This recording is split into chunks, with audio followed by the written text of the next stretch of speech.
Komið sæl og velkomin í föstudagsþáttinn hér á N4. Það fjölgar hjá okkur gestunum og nú höfum við fengið 2 kappa frá Sauðárkróki og Skagafirði. Árni Stefánsson, íþróttakennari og Gísli Árnason, þú ert formaður Karlakórsins Heimis. Eigum kannski að byrja þér 90 ár síðan að kórinn var stofnaður. Þetta svo mikið sjálfgefið að félagskapur haldi út í 90 ár. Við erum að detta í þetta er 28. desember næstkomandi. Það komu saman 10 kallar í húsi í Vallholti hérna í gamla daga. Þeirra samgönguna voru nú engar endar sko. Þannig að þetta afrek að hafa komið þess að stað í fyrsta lagi og ákveð afrek að halda þessu úti svona lengi. Hvað eru búin að hafa marga söngstjóra þessi 90 ár? Ég held að þessi 12. Já. Þetta er ekki bæði söngstjórar og hérna meðlimi kórsins, þetta er nú svona tiltölulega fast heldnir á það sem eru búin að ná þarna í fá í hendurna sko. Sjálfur afmælisdagurinn 28. Það svona þýðir það ekki að minnstakosti á milli jól og nýjárs og það verða afmælistónleikastórir. Jú, en afmæli sjálft er svona, það er skapað svo hefð að halda það á vordögum. Það er kannski út af samgöngnu hérna áður fyrir, ég veit það ekki. En við erum að stefna því núna í vor. Það verður svona tónleikastóri 29. hjá okkur. 29. des? Já, núna næstkomandi. Já. Þar fáum við til þessu okkur hérðan frá ykkur, Óskar og Valmar, sem ætla að sprella svolítið með okkur. Skrítið? Nei, mjög ljóst. Já. Þetta er bara ágætt gaman að þessu. Já. En það er nú líka afrek sem þú hefur gert, Árni, búin að koma króksurum og skagfirðingum í gott form á undanförnum árum. Þú varðið með gamlársdagshlaup. Gamlársdagshlaup, já. Já, höfum það rétt. Af hverju? Í upphæði, við stofnuðum við þennan skokk 95 og svo var náttúrulega tilvalið að slútta með einhverju og við tókum okkur nokkuð saman og hlupum á gamlársdag. Síðan eiginlega breytti þetta aðeins úr sér og fleiri vildu vera með og þannig að við auglýstum gamlársdagshlaup eftir hádegi á gamlársdag og þetta er líklega 20. skipti sem það er núna, næstu áramót. Ég heyri það á þér að þetta er mikilvægt að það sé gamlársdagshlaup. Gamlársdagshlaup, já, ég veit ekki af hverju þetta var, en fyrsta auglýsingin hljómaði svona gamlársdagshlaup og þá breytir maður því ekki. Sko. En það sem sagt hefur alltaf fjölgað þátttakendum í þessu hlaupi? Já, það hefur ekki verið 30 fyrst sem mættu, nú síðastu voru tæplega 300. Er þetta alltaf sami rúndurinn sem er hlaupinn? Já, þetta er sem sagt sami tími, klukkan 1. Og allir verða að vera komnir aftur klukkan 2. Vegalengdin liggur bara í hugarheimi þess sem leggur af stað, hvenær hann vill koma tilbaka. Allir verða að skýra sér inn, annars verða þeir ekki með í úrdrætti á svona úrdráttaverðlaunum sem eru dregið úr þáttakendum. Það er svolítið spennandi. Já, það er sem sagt hafa verið svona milli 40 og 50 verðlaun, þannig að það er meira en, segja 10. hver maður sem fær verðlaun. Og það er ekkert af verri endanum? Nei, það hafa verið frábær verðlaun sem hafa verið gefin af fyrirtækjum bæjarins. Og það er ekki fyrir þá sem að hlaupa hraðast eða lengst? Nei, það er engin tímataka. En hversu stór er kórinn núna? Fyrir 90 árum þá voru þetta 10? Nú vorum við 72. Já. Þetta er óvenjulega, það hefur verið vaxandi undanfarið sko. Endurnýjun er mjög fín, það eru ungi strákar að koma þarna og aldursspili held ég að sé 70 ár ef maður þetta rétt. Er ekki einhverja 3 kynslóðir kannski? Jú, 3 kynslóðir. Það er ótrúlega. Þetta er mjög gaman að þessu. Þannig að það talandi hefðir, við erum svolítið tíðrætt hefðir hérna. Já.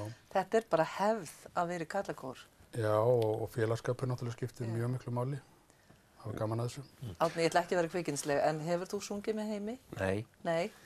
Ég verð nú að viðurkenna það að ég hef aldrei farið á tónleika með Karlakórnum Heimi. Nó.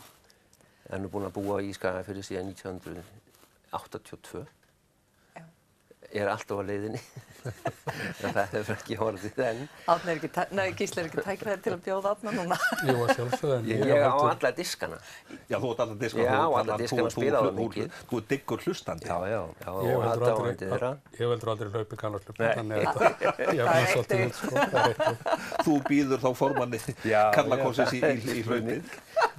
Ég býð honum þangað, sko. Það kostar heldur ekkert inn í hlaupið. Sko. En talandi hefðir, hefur þú öll árin geta tekið þátt í gamlársdagshlaupinu? Nei, ég hef ekki hlaupið fyrstu 10 árin, síðan hef ég bara verið á hliðarlínunni og stjórnað þessu og reynd að koma þessu þannig í skikka að allir komist heilir heim. Það stundum að svona aðeins að vinna forvinnu og fá fyrirtæki til þess að, eða vegagerðin til þess að salta og sanda og lögreglan hefur verið með okkur í liði og þannig að það þarf ýmislegt að hugsa á þessum degi. Já, þannig að undirbúningurinn töluverður, einmitt eins og þú segir bara að láta sanda og svona. Já, það þarf að hugsa fyrir nokkuð mörgum hlutum.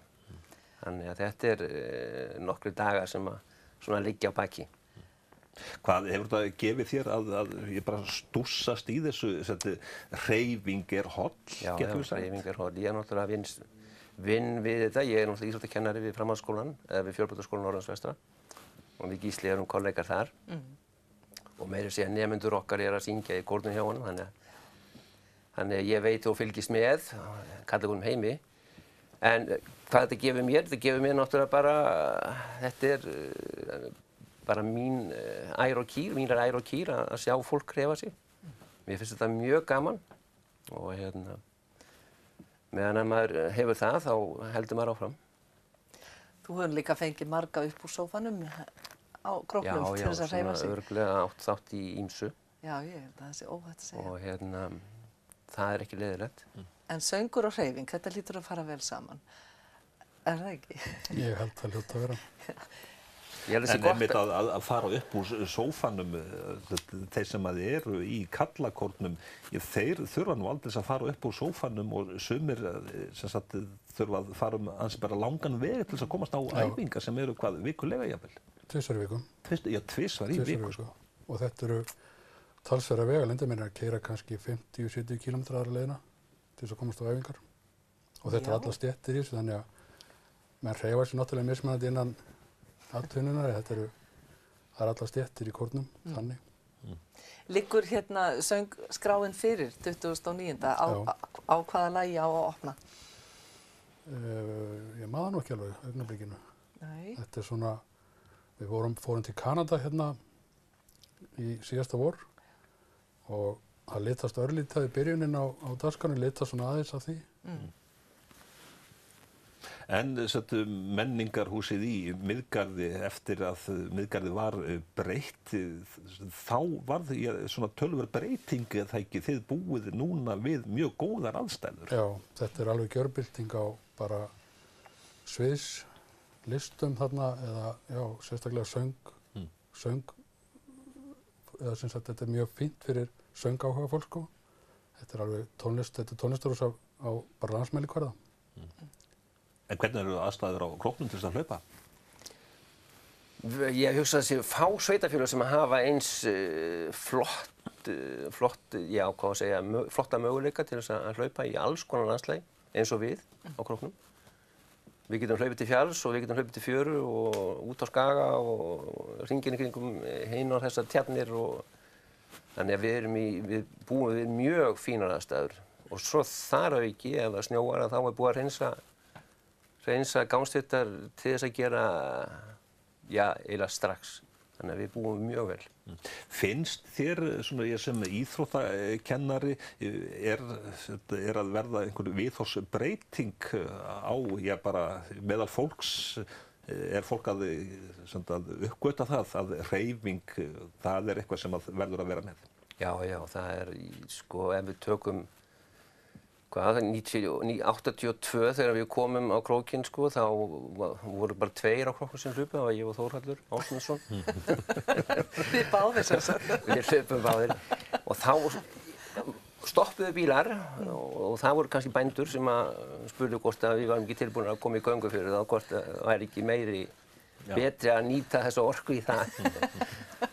En í dag, ég mennur í alls konar hreyfingu, hlaupum og fjallgöngum og bara þetta er sjálfsagður hlutur og alveg frábært. En ykkar starf, ég svona reikna með að þið hafi fengið þakklæti fyrir ykkar starf og eftir tónleika. Hvernig eftir tónleika þá? Þið fáið klapp og Við fáum klapp og það eru svona undantekningarlaust nánast eru mjög ánægðir gestir sem að fara heim að loknum tónleikum. Svo höfum við aðeins verið að reyna að komast inn á að syngja inn á fyrir eldra fólk, eldri borgara inn á þeirra heimilum eða sem sagt inn á eins og á Hrafnistu og fleiri stöðum og heilsugæslum. Það er mjög þakklátt starf. Árni, já, þú fær nú aldils klappa á bakið líka. Sko, já, ég fæ alveg klapp á bakið og það er náttúrulega í raun og veru það sem er svo sem heldur manni gangandi í svona, hvað að segja, svona þjálfara hlutverki að finna að það sé metið það sem maður er að gera og ef þú ert með til þessum tíma í bara einhvers staðar í annarkvort nemendur og þeir fara sveittir út og kveðja mann jafnvel, sko, takk fyrir, það er bara æðislegt. En eigum við ekki að fá að vita borðið í skötu? Ekki ég. Ég sérstök áhuga konu. Ég var að borða skötu í gær. Já, var það lyktin? Nei, já, hvar borðaði? Það var á Króknum, við vorum þarna nokkrir félagar sem erum í félagsskap sem heitir Masters of the Universe. Svona hóærir menn. Borðum skötu í gær, vorum með hérna smá svona, já, í hádeginu í gær. Já. Þannig að það var æðislegt. Nei, ég hef ekki borðað skötu hingað til, get það ekki. Nei. Þið verðið vantarlega báðir með skakkfist hangikjöt á borðum jólið. Já. Það klikkar ekki. Klikkar ekki. Og rjúpur. Og rjúpur sem að þú skýtur sjálfur. Já, það er partur af þessu öllu saman. Ómissandi. Já, algjörlega. Ert þú með rjúpur? Nei, ég er bara með, það verður svolítið hamborgarhryggur núna. Þetta er svona svolítið breytilegt en yfirleitt er þetta nú svona lambið sem er í forgrunni. Já. Og ég er ekki mitt hangið sjálfur. Ég er með svona smá aðstöð út í sveit. Spennandi. Þetta er allt saman spennandi. Það er þetta afmælisár hjá Karlakórnum Heimi og það er gamlársdagshlaupið. Bara þakka ykkur fyrir komuna, Árni og Gísli og við hérna á N4 segjum bara gleðileg jól. Takk fyrir sömuleiðis.